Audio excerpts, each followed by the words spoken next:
Brunet, Laurent Neumann sont là. Bonjour messieurs. Bonjour Jean-Jacques. Les migrants. Ouais. Les migrants. Ces migrants. Je dis bien pas les migrants. Ces migrants qui sont à Paris, qui ont été provisoirement logés dans un immeuble qui était d'ailleurs un bâtiment en désamiantage. C'est pour ça que vite on a trouvé des solutions d'hébergement, d'autres solutions d'hébergement. Que faire? Que faire de ces migrants?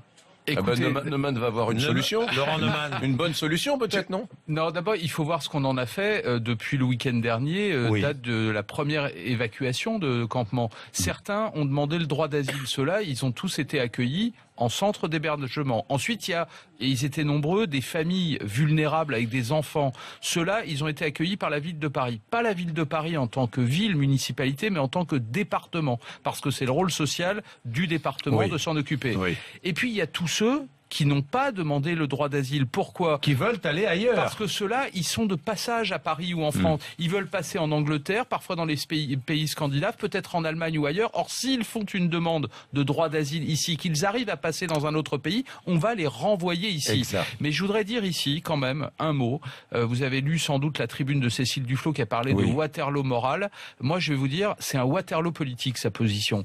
Parce que on est en train de nous refaire exactement le même débat qu'au moment de l'affaire Leonarda. Vous vous souvenez, d'abord, c'est les mêmes protagonistes, Duflot, Besancenot, l'extrême gauche, face à qui? Face à Manuel Valls, exactement comme au moment de l'affaire Leonarda. Les mêmes mots. On parle de politique xénophobe. On a même essayé de nous refaire le coup de l'église Saint-Bernard en envoyant ces migrants qui erraient dans Paris dans un lieu symbolique. Alors moi, je vais vous dire, il y a aujourd'hui des militants d'extrême gauche qui ont sorti des centres d'hébergement des migrants qui se sont retrouvés dans la rue pour les instrumentaliser à des fins politiques. Ça, Moi, je veux c'est bien qu'on discute terrible. je veux bien qu'on discute de la Terrible. question des migrants. C'est une question d'humanité. Là, tout à coup, c'est plus des statistiques, c'est plus comme on nous en parle d'habitude. Ce sont des êtres humains qu'il faut traiter ici avec humanité, mais on n'a pas le droit de faire de la politique avec ces gens-là. Eric Alors, il faut vraiment dénoncer le travail qui est fait par cette gauche populiste, poujadiste, clientéliste, cette gauche qui divise, parce qu'il n'y a pas que la droite qui divise, il y a aussi la gauche qui divise,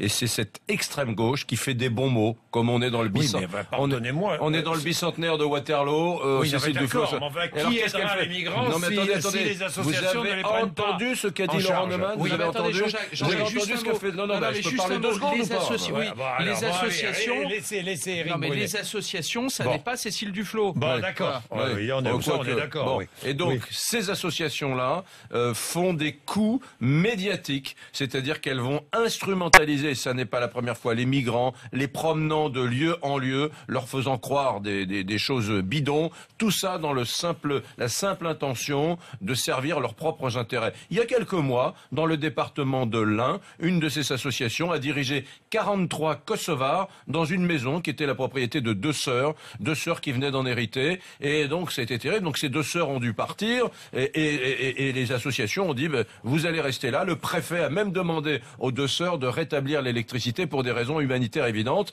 Puis le département de l'Ain a dit nous on ne peut pas prendre en charge parce que nous n'avons pas de locaux dédiés à ces migrants qui viennent d'arriver. Donc les migrants sont toujours dans la maison de ces deux sœurs. Ce que je veux dire, c'est que les associations n'ont pas un rôle qui est très blanc-bleu dans cette affaire.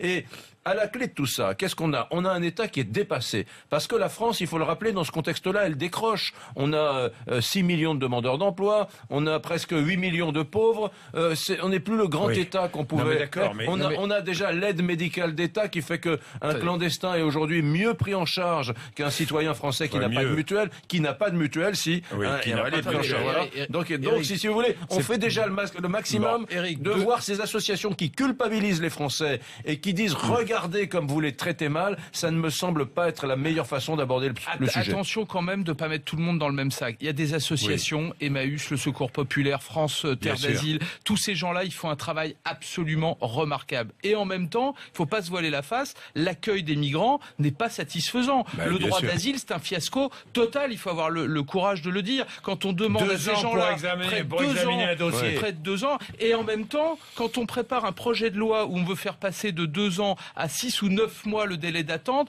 ça bloque, les partis politiques traînent des pieds. pour les mêmes raisons que Cécile Duflot sur le terrain, c'est-à-dire pour des raisons 2 ans politiciennes. pour examiner le dossier, et la plupart des gens qui sont déboutés de leur demande de droit d'asile, qui restent en France aussi, disons-le, parce que ça, c'est un autre problème. Évidemment, parce que pendant les 2 ans où on instruit leur dossier, ils sont là sans savoir ce qui va advenir d'eux-mêmes. Donc, il faut traiter ces gens-là avec humanité et il faut que l'accueil se fasse dans de bonnes conditions. Voilà. Bien, les migrants, d'un mot, ce sont des victimes, ce ne sont pas des suspects. Bien, merci, 7h59.